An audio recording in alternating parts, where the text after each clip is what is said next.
بسم اللہ الرحمن الرحیم۔ السلام علیکم ناظرین،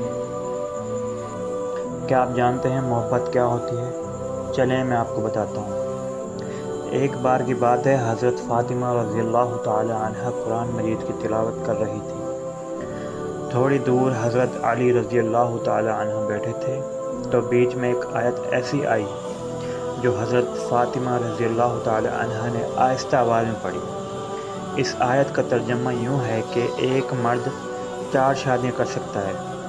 جب انہوں نے یہ آیت آہستہ پڑھی، حضرت علی نے مسکرا کر جواب دیا، فاطمہ فکر مت کرو، میں صرف تم سے ہی محبت کرتا ہوں اور میری زندگی میں تم ایک ہی رہو گی۔ یہ ہوتی ہے سچی محبت۔